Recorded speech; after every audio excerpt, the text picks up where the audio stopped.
অচেনা মানুষগুলো আমাদের থেকে প্রতিনিয়ত কেক অর্ডার করলেও নিজেদের পরিচিত বা কাছের আত্মীয় স্বজন কিন্তু কখনোই আমাদের থেকে কেক অর্ডার করে না। আমি জানি না এই কথাটার সাথে আপনারা কে কে একমত, তবে আমি এটা খুব কাছ থেকে রিয়েলাইজ করেছি। তো যাই হোক, এই বিষয়টা নিয়ে কেন আজকে এই ভিডিওতে ভয়েস দিচ্ছি সেটা আজকে একটু পরেই আপনাদের সাথে শেয়ার করব।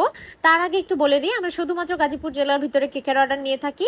এমনকি গাজীপুর জেলা হওয়া সত্ত্বেও যদি আমাদের লোকেশন হতে আপনাদের লোকেশন খুব বেশি দূর হয়ে যায়, সেক্ষেত্রে আর কেকের অর্ডারটা রাখা হয় না। তাই ইনবক্সের শুরুতে অবশ্যই আপনাদের ডিটেলস লোকেশনটা জানাবেন। যাই হোক, যেটা বলছিলাম আর কি, ভিডিওর মূল টপিকে আসি।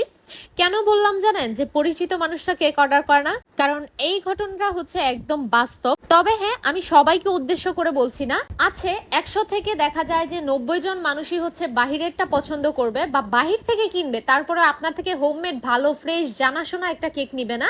সত্যি বলতে এটা হয়তো বা তারা মেনেই নিতে পারে না যে কেন আমাদের থেকে কেক নিবে। টাকা দিয়ে যদি কেক কিনতেই হয় তাহলে বাহির থেকে কিনবে, আমার থেকে নিবে না। এখন হয়তো বা আবার একদল নেগেটিভ পার্টি এসে বলতে পারেন যে হয়তো আপনাদের কেক ভালো না সেই জন্য নেয় না। তো আসলে বিষয়টা ওরকম না।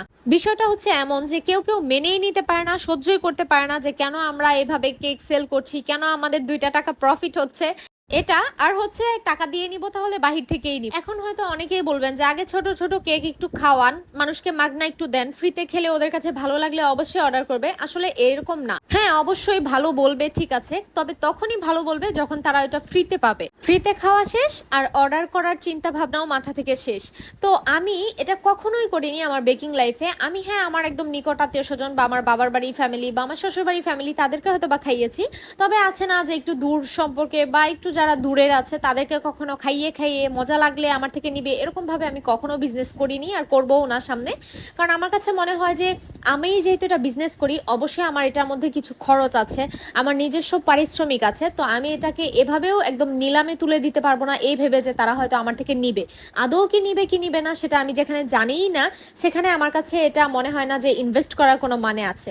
তো যাই হোক, অনেক রুড হয়তো বা হয়ে গেছি। তবে হ্যাঁ, এই কথাগুলো আমার থেকে খুব একটা প্রযোজ্য না হলেও আমার দিক থেকে অনেক আপুদের ক্ষেত্রে আমি দেখি যে এই জিনিসটা তারা খুব ভালো করে ফেস করে। তো যাই হোক, আসলে কিছু বলার নেই।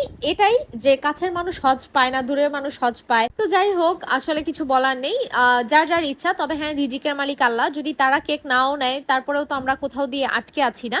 তো এটা হচ্ছে এক একজনের মেন্টালিটি এক এক রকম। তবে হ্যাঁ, আমার প্রতিবেশী অনেক আন্টিরাই আছে যারা কিনা আমাদের থেকে কেক নিয়েছে, আমি সেল করেছি, অনেক ভালো বলেছে। আবার এমনও আছে যারা কিনা আমার কেক আজ পর্যন্ত টেস্টও করেনি, তারা কখনো নেয়নি। তবে হ্যাঁ, তারা কিন্তু বাহির থেকে ঠিকই কেকটা কিনে খাচ্ছে। এখন একটু বলি এই কেকের সাথে এই ঘটনাটা বলার কারণ কি। এটা হচ্ছে আমাদের বলতে পারেন একজন পরিচিত, তারপর হচ্ছে বলতে পারেন প্রতিবেশী, আবার বলতে পারেন আমাদের আত্মীয়। তো সব দিক থেকেই আসলে ওনারা আমাদের কাছে। যেহেতু আপুটা কেকটা অর্ডার করেছিল, আমি এতে অনেক বেশি খুশি হয়েছি। আসলে ভালো লাগে যখন পরিচিত মানুষ বা কাছের মানুষগুলো আমাদেরকে এরকম ভরসা দেয় বা আশ্বাস দেয় বা সাপোর্ট করে, তখন এগুলো সত্যি অন্যরকম একটা সাহস যোগায়। যাই হোক, অনেক কথাই বলে ফেললাম। সবশেষে আপনারা এটা জানিয়েন যে আপনাদের কাছে এই প্রিন্সেস কেকটা কেমন লেগেছে। সবাই ভালো থাকবেন, আল্লাহ হাফিজ।